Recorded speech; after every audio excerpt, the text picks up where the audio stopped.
Jadi game hari ini adalah Tiki Taka Picks. Pilih starting 11 untuk laga melawan Jepang nanti. Yang menjadi pusing adalah kalau nanti Justin Hubner fit. Oke. Nah, siapa yang harus dikorbanin? Kalau Hubner fit, gue dorong ke tengah nanti. Jadi DM. Karena si Jenner kan nggak bisa main.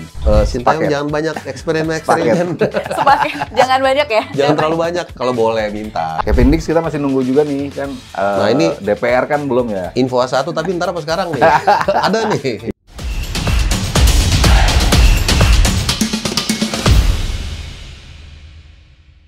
Hai teman nalar, happy weekend. Selamat datang di Tiki Taka Ngobrol Bola pakai nalar. Bersama saya Noella Siserina, Mas Sabto Haryo, dan juga Bung Harpa. Selamat datang Bung Harpa di Tiki Taka. Welcome. Ini udah pulang dari Qingdao? Udah. Saya tunggu undangannya baru sekarang ada di kesini nih. Susah jadwalnya. Marahin produsernya aja. Susah soalnya kan selalu ada di udara. Iya.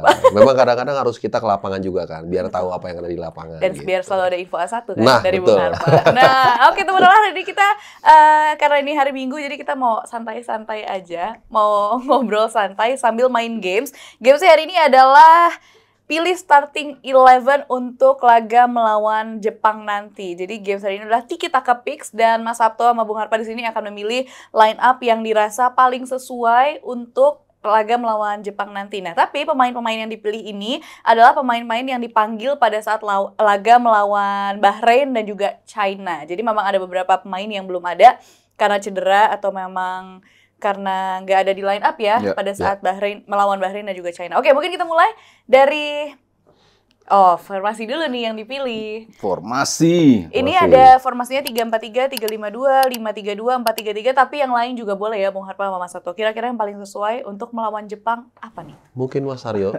dari yang paling senior. Sebenarnya gue pengen mencoba, kita main tuh di formasi 4 back sih. Sebetulnya pengen nyoba ya 4-2-3-1 kek atau 4-3-3 kek. Cuman kayaknya kalau ngelihat STY udah nyaman dengan formasi 3 back, ya kayaknya sih bakal balik dengan formasi 3 back sih. Iya. Jadi ya balik 3-4-3 ke 3-4-3. Nah, kebetulan awal yang bagus kita sepakat nih 3-4-3. Tapi gue ada alasannya karena waktu persiapan biasanya kan nggak banyak ya, bukan yang kayak zaman dulu TC 2 minggu. Jadi kalau rubah-rubah formasi lagi pasti butuh waktu. Dan yang kedua pemain juga udah biasa dengan formasi ini.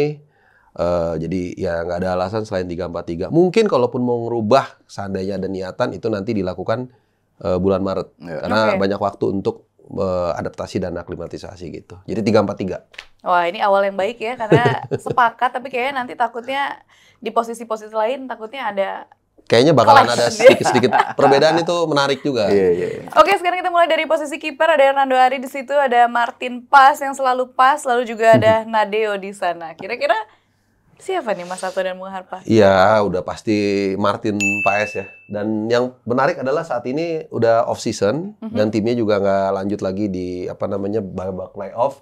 Jadi isu competitiveness level ini akan mungkin menjadi isu dari Martin Paes ya. Tapi kita tahu lah profesional dari Martin Paes pasti dia akan bisa menjaga kebugarannya. Tapi jelas udah pasti Martin Paes lah kalau nggak cedera, dan mudah-mudahan nggak cedera. Iya. Iya. Gue nunggu abisiannya apa ya, kok nggak ada lanjutan. Tapi emang ada itu sih. Martin Pas emang tadi Noya bilang pasti pas. Selalu pas. Positioningnya selalu pas, dan melawan Jepang pasti kita akan banyak shots ya.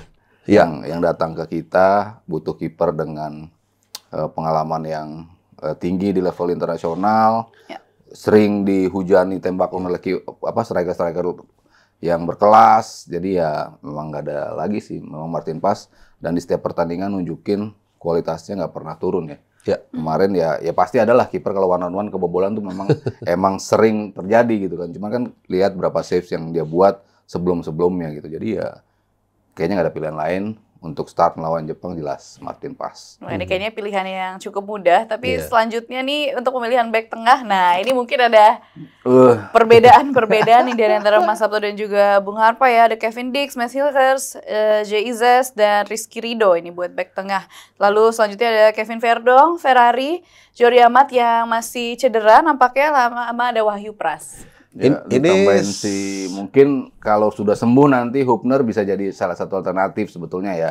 Cuman kita juga nggak tahu kabar dia sembuhnya kapan, jadi mungkin bisa mempengaruhi. Tapi kalau based on yang kemarin, komposisinya di 3 back mungkin yang paling mudah untuk memilih ya Bang Jai. jelas Bang Jai ya, yang sudah pasti.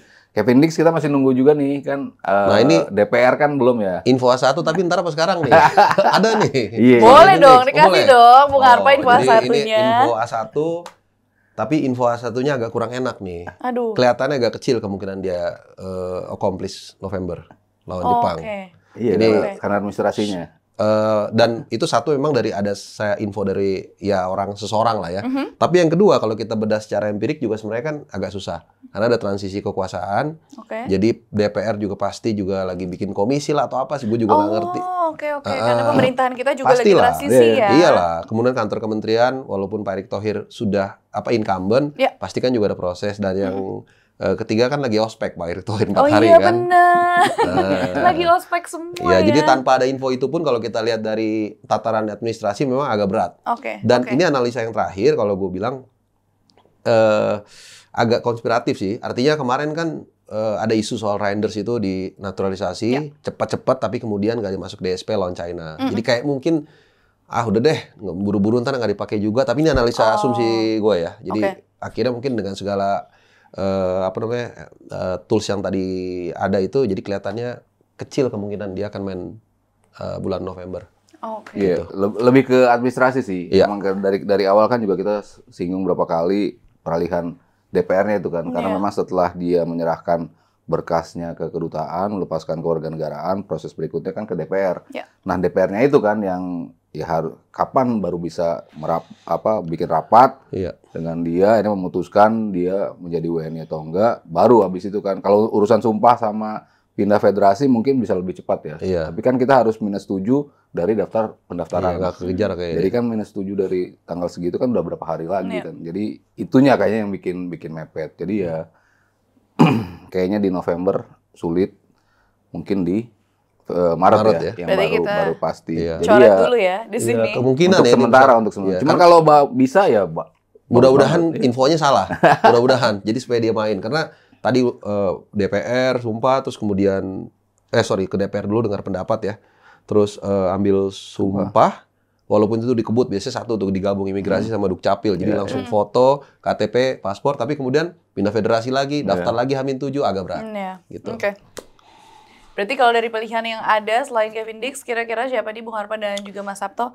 Tadi yang satu Jaitzes ya. Jaitzes udah pasti Bang Jai. Udah pasti di posisi CB tengah kayaknya Jaitzes nggak tergantikan ya. Oke. Walaupun di Venezia dia bisa tampil di back tengah kanan, back tengah kiri juga dia pernah bermain, tapi kelihatannya paling nyaman memang dia di tengah. Oke. Sempat digeser di kiri kan ketika lawan Bahrain. Bahrain kalau nggak salah. Kayaknya agak kikuk juga ya dia di posisi itu, makanya akhirnya dia digeser lagi di posisi tengah. Gitu. Sebenarnya sih dia di Venezia itu musim lalu kalau gue bisa belah-belah dalam persentase tuh main CB tengah itu mungkin sekitar 60%. Ya. 30% itu CB kanan, 10% CB kiri, kira-kira itu. Tapi benar yang tadi Mas Aryo bilang, dia itu paling pas CB tengah. Dan kemudian kedua, di tim nasional kita kan menurut gua yang paling benar-benar firm dia sebagai CB tengah ya dia. Kecuali kalau mungkin ada yang lebih bagus lagi sebagai CB tengah, dia nggak masalah tuh bisa digeser ke kiri atau ke kanan gitu. Jadi itu sih sama mungkin kedua soal isu kapten. Kalau mungkin agak kecepatan nggak nih isu kapten? Apa di terakhir aja kita baru milih kapten ya? Ntar aja ya. Setelah komposisi baru nanti kita pilih kaptennya. Jadi Jai CB tengah lah. Jai CB tengah ya. Selanjutnya? CB kanan. Kalau CB kanan sih gue agak beda dengan formasi atau line up yang ditampilkan ST di pertandingan melawan China. Dia nggak nurunin Rizky Ridho. Kalau menurut gue, ya Rizky Ridho lah. Itu pas dia sebagai CB kanan. Karena udah biasa main juga nih. Jadi Bang Jai, terus kemudian Rizky Ridho sama Martin Paes. Ini udah sering main bareng nih. Ini penting nih. Chemistry-nya udah bagus ya. Betul. Walaupun akhirnya kita bertanya Hilgers ditaruh kemana kan gitu kan. Nah mungkin nggak tahu nih agak pusing juga sih ya. Kalau Hilgers ditaruh di kiri, setahu gue tuh dia jarang main di CB kiri. Hampir nggak pernah. Dia selalu bermain di CB kanan, bahkan dalam formasi 4 back di 20. Gitu. Jadi ya atau mungkin Rizky dulu bisa juga di kiri sih ya. Antara itu. Jadi kalau gue sih lebih dua-duanya main. Kalau Main, menurut iya gua, harus main. Ya. Hilgers di kanan, Rizky Ridho di kiri. Rizky Ridho di kiri, Iya, udah. Karena dia Itu. di Persija juga sering main di posisi CB Betul, kiri. CB kiri ya. Dan kalau kita bicara harus semuanya pemain yang main di Eropa, tapi kalau kita bicara chemistry ya tadi Harpa bilang udah nyatu banget nih Rizky, Jai, ya sama Pas sama pemain lain yang siapapun yang ada di komposisi 3 back tengah itu. Jadi Rizky harus kita akuin step up banget gamenya. Ya. Setiap dimainin di babak kedua ada perubahan dari sisi defense kita, ada lebih kepercayaan diri dalam memegang bola. Ya salah satunya dengan masuknya Rizky Ridho itu. Lawan Bahrain gantiin Jordi Amat, lawan China gantiin Hilgers gitu kan. Dan dia nyaman di posisi-posisi yang selalu dimainkan entah itu di kiri ataupun kanan. Jadi ya Hilgers tetap kemarin di midweek dia tampil luar biasa.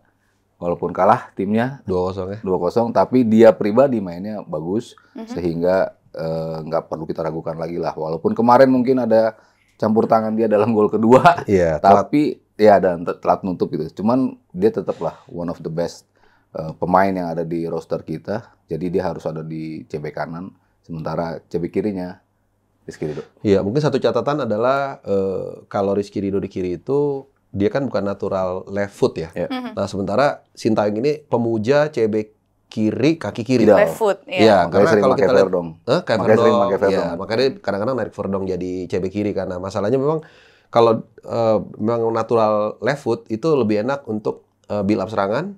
Kemudian kalau dia terpojok dia back pass ke kiper juga lebih gampang. Jadi intinya banyak keunggulan kalau memang dia natural left foot.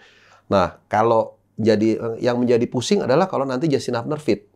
Oke. Nah, siapa yang harus dikorbanin? Nggak mungkin kan CB 34 gitu kan. Jadi siapa nih? Udah Bangja udah pasti lah. Hilgers juga mungkin udah pasti. Mungkin ya nggak tahu ya. Kalau Mas Ari gimana Mas? Kalau Justin Hubner udah ternyata kembali dia fit nih. Nggak mungkin nggak dimainin lah Kalau kayaknya. Hubner fit, gue dorong ke tengah nanti. Jadi DM. Oh, gue sebagai DM. Sayang ya nggak dipakai. Iya, karena si Jenner kan nggak bisa main. Oh iya. Iya, Jadi kartu merah ya, akumulasi ya.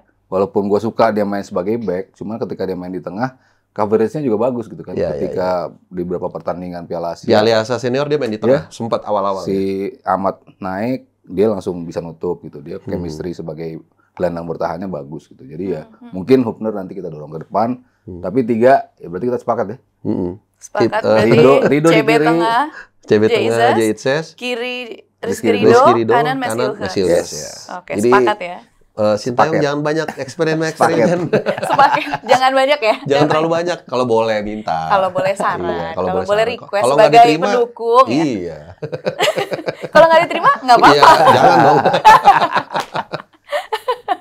Oke, selanjutnya kita memilih pemainnya untuk bermain di back sayap, Mas Sabto sama Bung Harpa. Gimana nih? Lagi-lagi ada. Kalau kiri kayaknya sepakat juga nih, udah langsung nih, aklamasi udah langsung. Langsung nih ya. Udah lah. Kiri udah pasti Verdong. Luar biasa itu. Verdong. Tinggal kalau kanan, Mas Ari siapa Mas?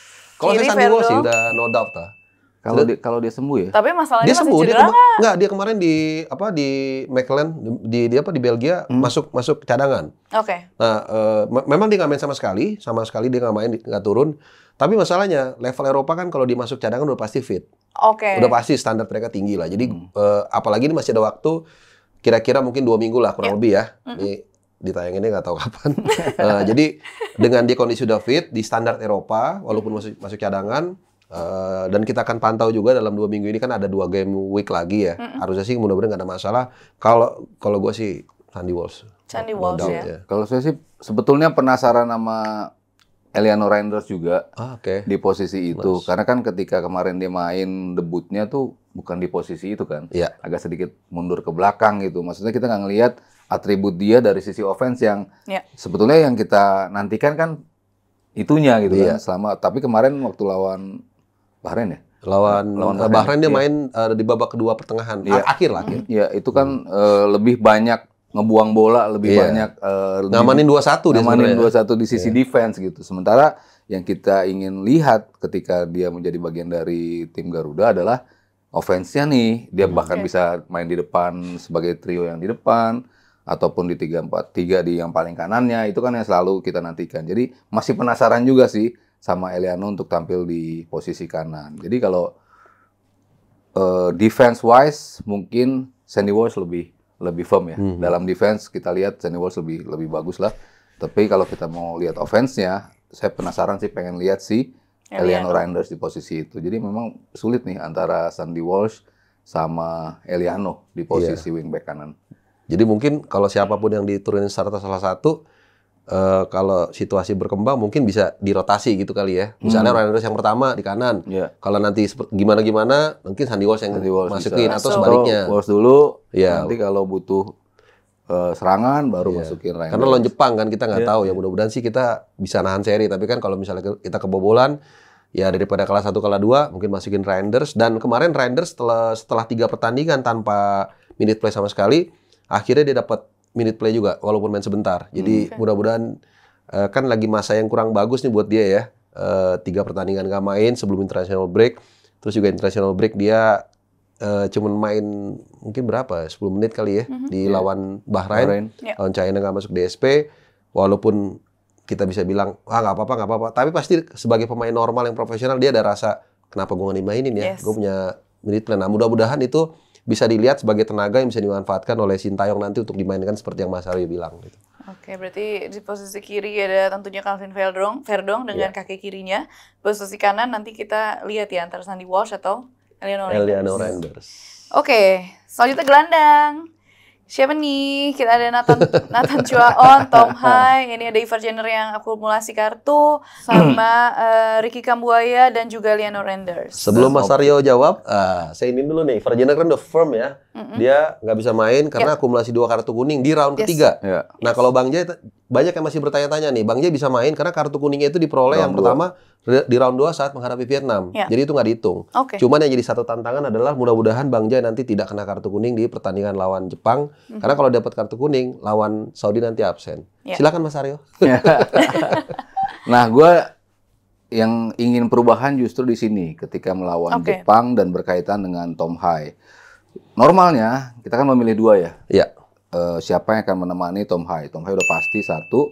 Sementara satu lagi siapa? Itu kan yang selalu menjadi isu buat kita gitu. Biasanya kalau nggak Jenner, Chuaon, tapi yang paling sering Jenner yang dimainin untuk menemani Tom Hai. Kalau kita untuk sepakat dulu lah ya, Tom Hai udah pasti satu. Udah pasti kalau ya. fit pasti main lalu. Tapi semoga nggak di babak kedua ya. Nah, tapi kalau please ya. Kalau saya pribadi pengennya 2 DM.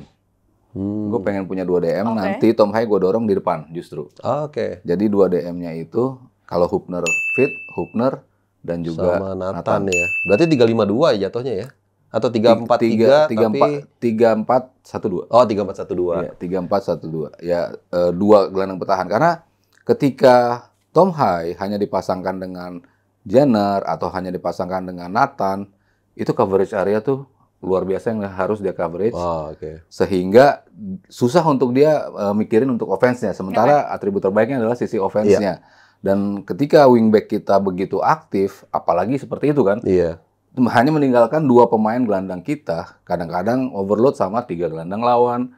Dan lawannya Jepang loh. Dan lawannya Jepang. Jadi saya pikir 2 gelandang bertahan kayaknya lebih preferable lah untuk dimainkan. Makanya saya pikir Nathan dan juga Hubner itu menjadi 2 pemain gelandang. Karena Verdong sudah punya kemampuan untuk aktif menyerang.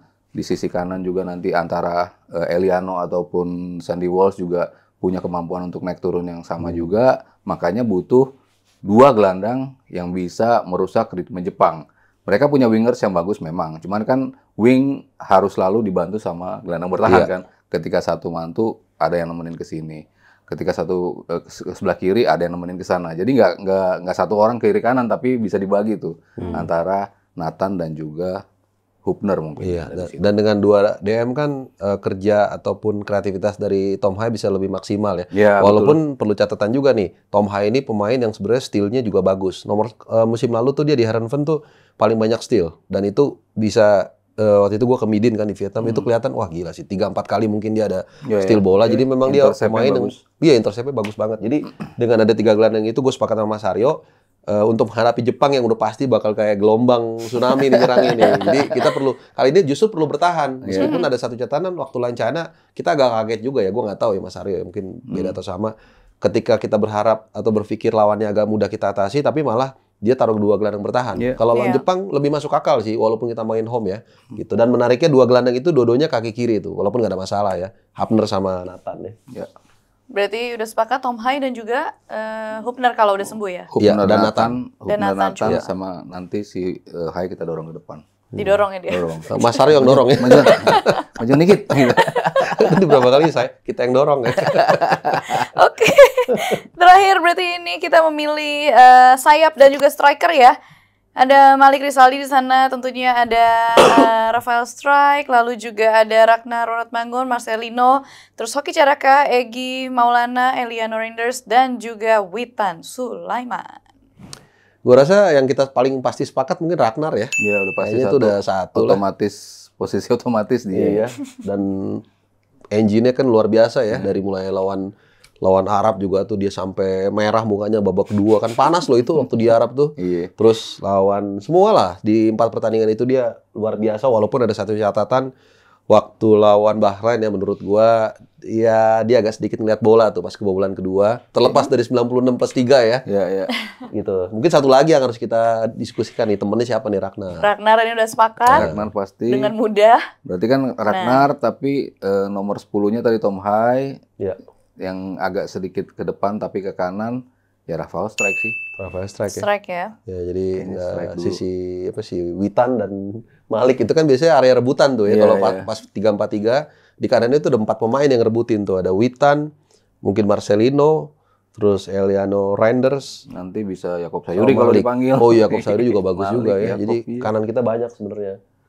Gitu. Tapi untuk start, untuk jaga keseimbangan, akhirnya tertinggal 2 kan di depan. Iya. Si Ragnar sama Rafael Strike. Rafael Strike. Kayaknya komposisi yang menurut saya paling pas untuk lawan Jepang. Untuk menahan tadi gelombang Iya. tsunami dan juga serangan 7 hari 7 malam dari Jepang, yang mau nggak mau kita butuh 2 gelandang bertahan yang punya kemampuan yang bisa untuk Iya. sedikit meredam itu gitu. Sementara kalau Tom Hai doang kayaknya susah, makanya Tom Hai lebih kayak pemain nomor 10-nya ya, Iya. agak Iya. sedikit ke depan. Jadi ya sisa di depannya tinggal 2, walaupun biasa kita tampil 3 kan, tapi ini 2 strike agak melebar sedikit dan si Ragnar juga agak sedikit melebar dikit. Iya, mungkin konsekuensinya tekanan agresivitas kita mungkin agak sedikit berkurang ya. Tapi nggak apa-apa, kan ini kita mesti realistis ya. Lawan Jepang yang di grup tidak terkalahkan dan hanya 1 kali imbang ya. Lawan Australia, walaupun kita main di GBK dan gue yakin banget bakal full house, tapi gue yakin kalau ditanyain semua orang, kalaupun kita bertahan dan hasilnya seri pasti semua puas. Yes. Ya kan, cuman masalahnya kan seperti apa ya, tadi itu dengan cara kita agak lebih menguatkan lini tengah dan yaitu 2 back sayap ini juga harus hati-hati nih ketika naik. Mungkin ada momen juga Jepang juga nggak terlalu neken, kita ada kesempatan, tapi ya itu dia, serangan balik mereka kan cepet-cepet juga tuh. Pemain-pemain mereka tuh luar biasa lah. Jadi kita butuh kekuatan penuh ya untuk menghadapi tsunami. Pasti. Itu Tsunami Jepang. Tsunami 7 hari 7 malam Wow, udah namanya. jadi. Ini dia. Wow, luar biasa. Sudah jadi dengan formasi. Karena Verdong sering banget ada di posisi depan banget ya. Iya. Ketika dia agresif naik, itu kan juga agak sedikit membantu Ragnar dari Yes, sisi serangan. betul. Jadi Ragnar nggak terlalu melebar. Sementara ketika Ragnar melebar, kadang-kadang kan tengahnya nggak ada yang Kosong. nyambut. Iya betul. betul. Jadi kalau Ragnar akhirnya lebih mendekati kotak, mungkin akan lebih eksplosif gitu Iya. ya dalam serangan balik pastinya. Dan Verdong kan bukan lumayan ya. Emang dia punya kemampuan cannonball ya. Cannonball itu istilah dulu apa sekarang? Tendangan dari luar kotak penalti lah. Tendangan geledek. Tendangan geledek. Tendangan jauh yang memang tekniknya bagus. Iya. Di Nijmegen itu dia, kalau gue sih nggak pernah bikin data benar-benar firm ya, tapi berapa kali kan ngikutin ya pertandingannya. Dia tuh kayak tiap pertandingan ada sekali dia long shot dari luar kotak penalti. Kemarin lawan China juga ada 1 dari luar kotak. Cuman satu yang gue perhatiin teknik tendangnya Yang itu. ketepis tuh dia kan? Iya, dia tepis. Cuman memang bagus, cuman kurang ujung dikit gitu loh. Gitu. Selalu di area jangkauan kiper. Iya, ya? selalu dari jangan kiper. Jadi bagus tapi kurang bandel gitu lah arah bolanya. Ya pas start di sini debut lawan siapa yang di Jakarta? Filipina. Filipina ya kalau nggak salah ya. Iya, itu lawan Filipina, Tom Hai juga yang ngegolin. Itu kan dia juga kelihatan capek yang diganti di babak kedua, tapi ya itu tembakan-tembakan dia dari luar kotak penalti itu emang gokil sih, kenceng banget. Iya, dan nanti jangan lupa memanfaatkan juga bola-bola mati, karena dari open play bukannya gue bilang nggak mungkin dan nggak bisa ya, tapi tidak mudah lah lawan Jepang. Jadi kalau nanti kita ada bola mati, Bang Jai, Hilgers, Bang Jai lah, sundulannya paling bagus. Musim lalu 3 gol dia di Venezia. Ini mudah-mudahan bisa membuat kita mungkin minimal mencuri poin gitu loh. Dan dari free kick juga sayang ya, Kevin Dix kemungkinan besar nggak bisa gabung. Kalau gabung mungkin dia bisa juga memanfaatkan bola-bola mati gitu. Di luar tadi dari long shot dari Verdong. Ya udah aku bilangin dulu nanti ke Bang Jai. Baik lu dia orangnya lo. Baik, terus humble. Jadi cocok lah buat kapten nanti. Buat kapten cocok ya. Ngomong-ngomong soal mau kapten. diundang ke sini. Cocok lah buat Ngomong-ngomong soal kapten, boleh loh kalau bisa diundang ke sini, boleh dong ajakin ke Mata. Waduh, kayak udah kenal deket aja saya. Ngomong-ngomong soal kapten, karena ini sekarang kita formasinya udah jadi. Ya. Tadi sempat nyinggung kan kapten. Gimana nih Bung Harpa dan juga Mas Sabto? Subasa. Oh enggak ya? Enggak ada. Kaptennya Bang Jai. Bang Jai. Bang Jai dong. Bang Jai. Karena ya kalau leadership tuh nggak bisa dibeli ya. Iya. Leadership tuh emang bawaan lu dari lahir gitu. Dan dia ketika datang langsung kok ini bisa kayak sosok leader dalam berapa bulan doang gitu kan. Dan dia bisa jangankan ngomandoin temen, ngomandoin fans aja bisa gitu Iya, kan. benar-benar keren ya. Iya, dia mimpin chance gitu tuh kan something yang kita nggak pernah mikir pemain baru datang tuh bisa melakukan itu, senyetel itu. Dan gimana cara dia nyamperin wasit, gimana cara dia berkomunikasi, itu kan ya udah biasa dilakukan di Serie A gitu kan. Serie B musim lalu. Jadi ya paling pas ya emang Jai Isa sebagai kapten. Bung Harpa setuju? Gue sebenarnya udah ngelihat dia bakat kapten waktu dia ngechip bola di GBK tuh pas lawan Vietnam. Yang terkenal banget itu kan.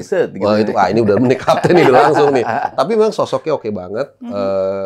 Kebetulan kan saya ketemu waktu di Saudi kan. Waktu di preskon kan itu pertama kali dia ditunjuk kapten kan. Pas gue lihat, wah gokil sih emang layak. Nah, itu yang gue bilang agak ada udah hipotesa yang bagus sih di Saudi itu. Kenapa? Pertama kita udah tahu lah kapasitas Bang Jai. Kedua, waktu itu kan memang area pertempuran akan diprediksi di area pertahanan kan. Saudi akan nyerang. Jadi pas banget tuh dia ditunjuk kapten dan perform.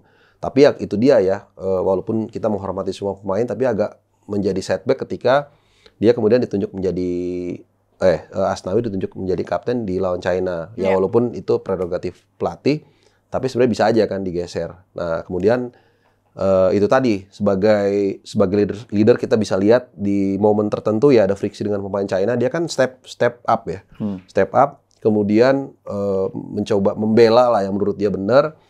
Tapi ini ada resikonya kalau dia bukan kapten kan bisa kartu kuning. Kalau sekarang kan lebih strict ya, kalau dia bukan kapten, dia melancarkan protes yang dianggap berlebihan oleh wasit itu bisa kena kartu kuning. Tapi kalau dia kapten, secara aturan memang dia punya prerogatif untuk melakukan protes ini. Nah ini yang gue harap balik lagi ke dia karena dia punya sebuah kapasitas itu. Tadi Mas Aryo udah bilang dia main di Serie A, di grade kasta tertinggi sepak bola Italia lah, salah satu the best league di Eropa. Kemudian juga cara dia menyapa fans, kemudian juga speech di ruang ganti itu goks banget kan, bahasa Inggrisnya bagus dan simple juga kan, kita bisa gampang dengernya. Terus juga ya semualah ya, bahasa Inggrisnya juga pasti bagus. Jadi nggak ada alasan sebenarnya untuk nggak menunjuk dia kembali jadi kapten. Dan menurut teman-teman semua gimana? Apakah setuju dengan pilihan starting 11 dari Mas Sabto dan juga Bung Harpa? Kalau kalian punya versi kalian sendiri boleh banget ditulis kolom komentar. 11 pemainnya boleh, atau formasi pilihan kalian kayak gimana? Ada ide-ide lain boleh banget ditulis kolom komentar. Jangan lupa juga untuk like, share, dan subscribe YouTube channel Nalar TV. Saya Nalar Satrina. Mas Sabto terima kasih banyak. Sama-sama. Bung Harpa. Bung Harpa makasih banyak. Udah diwakilin deh sama Mas Sabto ya. Mantap. Terima kasih banyak Bung Harpa dan juga Mas Sabto buat Sama-sama. analisanya hari ini. Teman Nalar, sampai ketemu lagi di episode berikutnya. Bye-bye.